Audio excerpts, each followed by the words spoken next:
We traveled over 4,300 kilometers down many narrow and difficult winding roads, but had no regrets because we'd captured that mood and beauty of Scotland.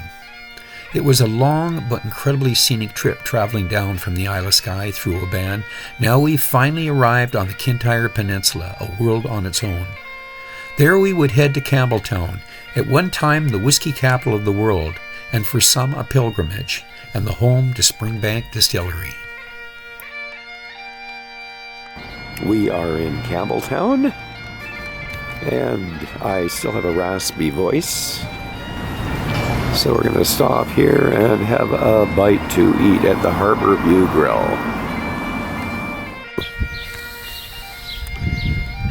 Yeah, there it is. And just chilling out. Went and took a peek at Glen Scotia, but it was closed by the time we got there.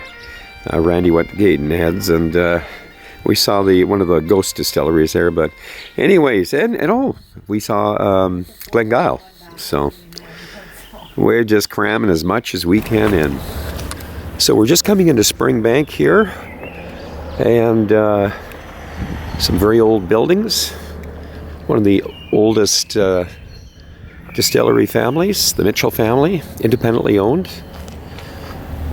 Springbank Distillery. And we'll go into the visitor center and we'll get registered.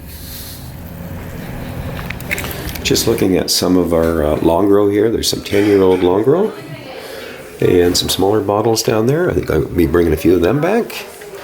Let's see, we've got the Springbank 10 there. Oh, Black Ladder 1993. Boy, they've got some classics in here. 35-year-old. Wow, 25, 50-year-old. Oh, there's some incredible whiskeys here. 25, 30, 35, 40, 45, 50. And we're looking at the 16 on the right. There's the 10 next to it on the left. And we got a bit of a mix between the 9 and the 10s. And there's an 11. That's an odd year. That's a Sherrywood there, 13. And that is the 14 Portwood there. Actually, that's the one I've got. So I've got the 14 Portwood. And there's the 13 Portwood. We've got the, I'm not sure, a 16 Rumwood, 12 Rumwood, and a 12 Bourbon. I'm not sure if these are going to be available. I won't know until we get the tour started, so I'll find out. But again, lots of 25s, 21s, and looking down there, more 14s. That was a bourbon. Our chairman was Mr. Headley Wright, and he was the great-great-grandson of Mr. Archibald Mitchell. Sadly, he passed away last June, but we are still an independently owned distillery. There's no plans for that to change. We are going up to the malting room. This is one of the few distilleries that still have a malting floor. So we're looking at the malting floor. You can pick some up and have a wee look. So this is our Laureate barley that we get from the east coast of Scotland. And you'll see there are some little rootlets starting to grow. So this is what we're after, the wee shoots coming out at the end. So every 4 hours, 24 hours a day, our floor is either turned or grubbed. And you'll hear a scraping noise of the grubber being pulled. So that's so you know that you're hitting the ground and getting right under all the grains of barley. If not, you could be leaving a layer on the bottom that's all done together and we would be able to use it. This is called the turner? Yes, there's the turner. The peat pile. Could you point to the worm tub? So that's the shell and tube, and then this larger one, that's the worm tub. Okay. And the aim of this process is to stop the little rootlets from growing, and we'll dry it right down. So on the floor, it was around 46% moisture. After the kiln, it's right down to between 4 and 6%. We're stopping it from growing, and if it's one of our peated whisky, we're letting it take on that nice peat smoke. So this is when we can start to split production into our 3 different products. So Hazelburn is our non-peated whisky, and our barley is just dried on 30 hours of hot air. Springbank is our lightly peated whisky, so it's dried on 6 hours of peat smoke and then 30 hours of hot air. And then we've got long row. It's our heavily peated whiskey, and our barley is dried on 48 hours of peat smoke. Once our barley is out of the kiln, it's called our malt. Go for it. So to keep track of what we have in each bin, we have what we call our Springbank computer. Has anyone heard of it before? No? To make sure that all the bins are completely empty. So there's little ridges around the side that malt can get stuck on.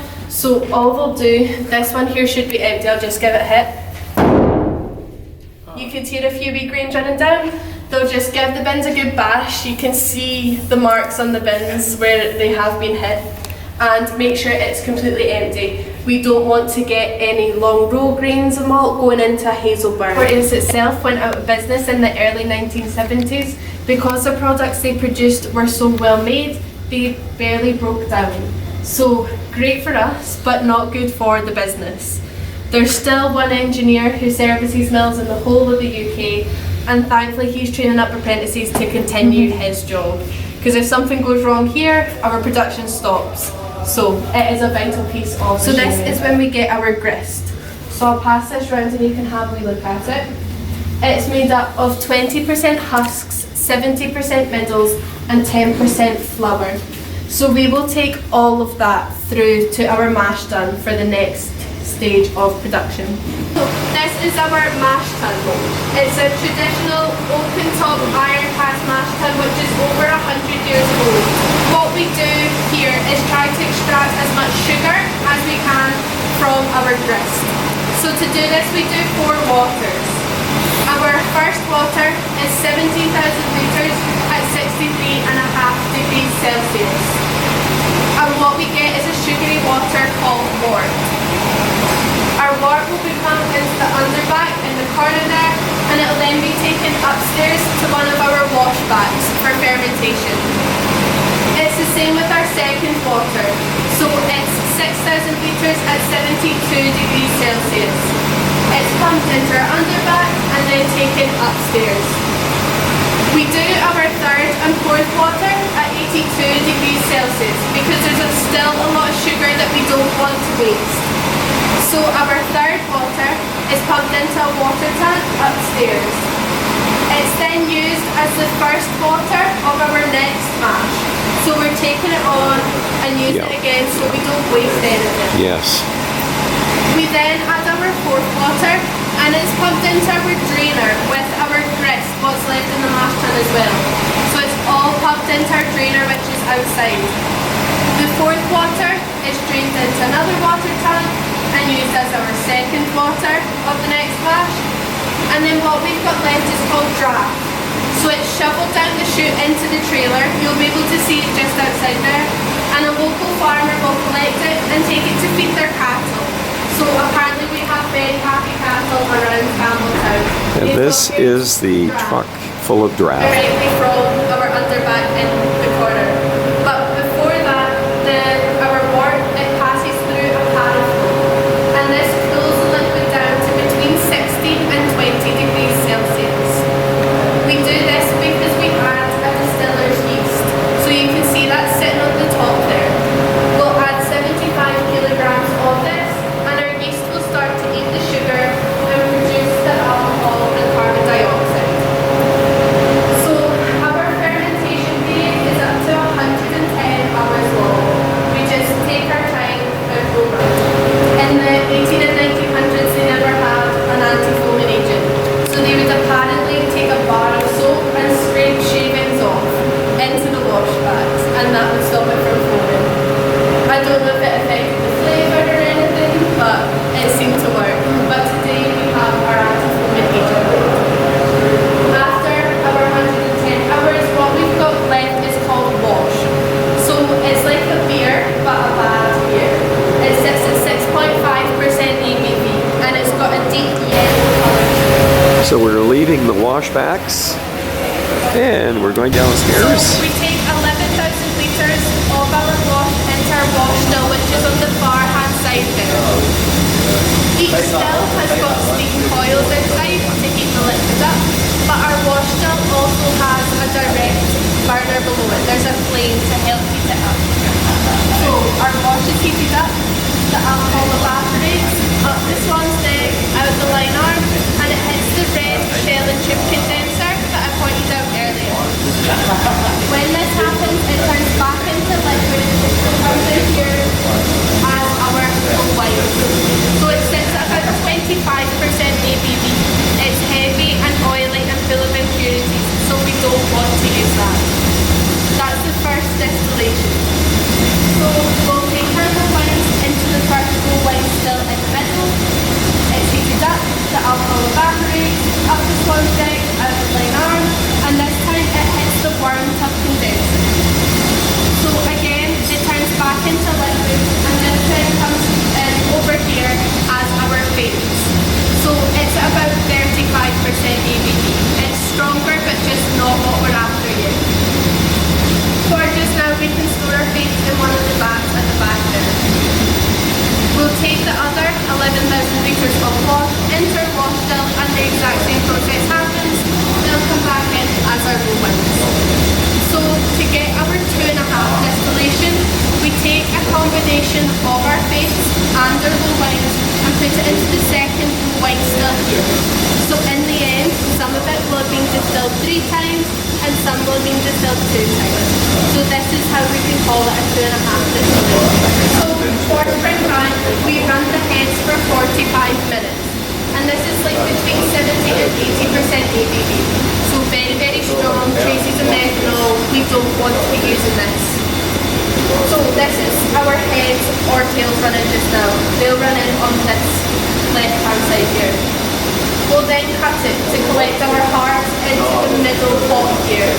And for Springbank, we run this for 6 hours, down to about 60% ABV. So from that middle pot, our hearts is stored in the vat in the far corner there, and we'll then take our hearts through to our filling store, ready to go into our vat. That's the only part that we'll take off. We'll then cut the spirit again and collect our tails back in over here. And we run it right down to 1% ABV.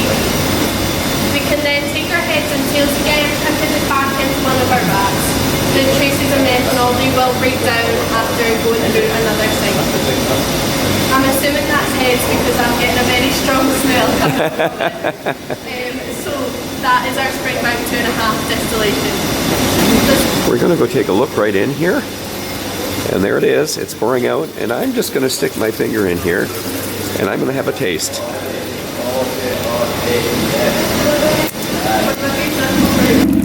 And we're just going by the draft truck here again. You can see it's dripping down there, and this will go to the farmers. And now we're going into the filling store. And you can see the barrels here outside the filling store. Those are, I'm going to say, those look like butts to me. Are they sherry butts? And we're sort of getting a little bit of a panorama here of Springbank. It's kind of like a courtyard.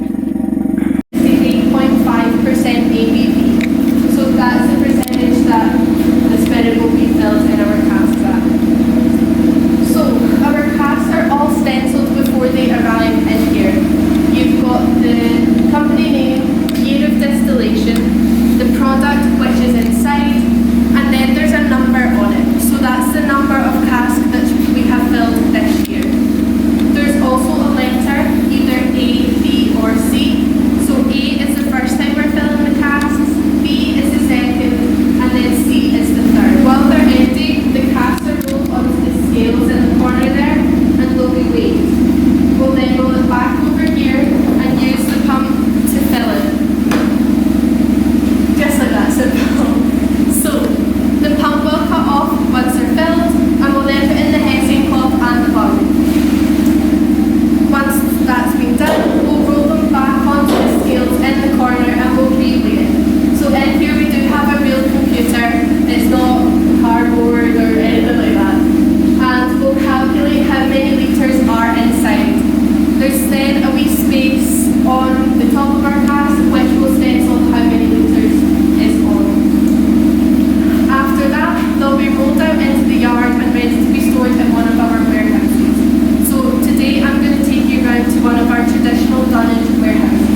looking over toward Kilkerran there, that is the Glengyle Distillery. And we're in the dunnage warehouses now. So this is one of our traditional dunnage warehouses. So dunnage is Gaelic for earth, and as you can see, this is the earth floor here that our casks are matured on. We've got 5 dunnage warehouses on site, and we've also got 3 racked warehouses. So we are also in the process of building more warehouses just to give us some more space. Our racked warehouses, they've got concrete floors, and the casks are stored on metal beams. So this is right up to 10 to 12 casks high. It's a much, much bigger scale. But in here, we've got the traditional thick walls and low roofs. So our casks are up to 3 high and stored on wooden beams.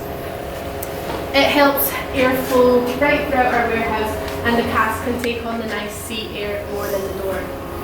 We don't add any artificial colourings or flavourings to our whisky, so the spirit takes on everything from the casks.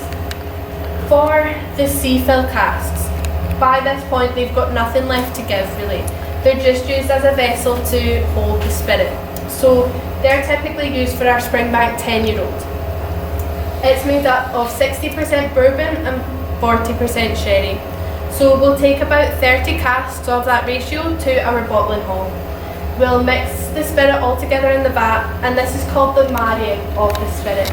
We'll then fill it into our sea cask, and it'll be brought back to a warehouse for a 6-month honeymoon period. So it's not given any more colouring or flavouring, it's just being used as a vessel to hold the spirit for a little longer. After that, you could say it's the divorce. It's back to the bottling hall, and it's all split up into our bottles ready to go out on the shelves. Casks must mature in here for a minimum of 3 years. After that, we can take it out and bottle it. It just depends on what management are deciding to do. We also cannot let the spirit drop below 40% ABV, otherwise we couldn't call it whiskey anymore. So all our casks in here are regularly checked and monitored, make sure none of them are starting to crack or bursting. And I'm hoping all that's on a computer as well. It's not endless sheets of paper or cardboard somewhere. We do have a range of casks. There's white wine, port, Madeira, rum. We do also mature some casks for Cadenhead in here. So you will see some other whiskies than Springbank, Longrow, Hazelburn. And you own Cadenheads? Yes, yes. So they're the independent bottler. So we will buy casks. It could be, there was a Jura whiskey somewhere close to the door, so we'll buy a cask, mature it in here, and then bottle it down. That part of the walls is Springbank. And I think we're heading in to have a dram.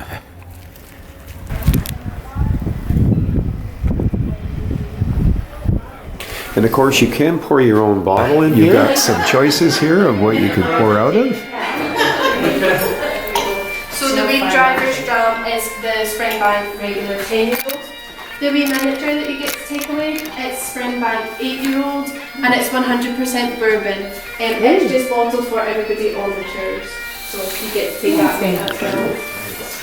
For everybody who can have a dram, you can either choose from our Hazelburn 10-year-old, so no peat, Springbank 10-year-old, lightly peated, or our Longrow heavily peated. I got up early the following day and was the third person in the lineup almost 2 hours before the opening. There were only 2 15-year-old Springbanks available, and I got one of them, as well as the only 9-year-old cask-strength Longrow Palo Cortado. Most of those in the lineup left without a bottle.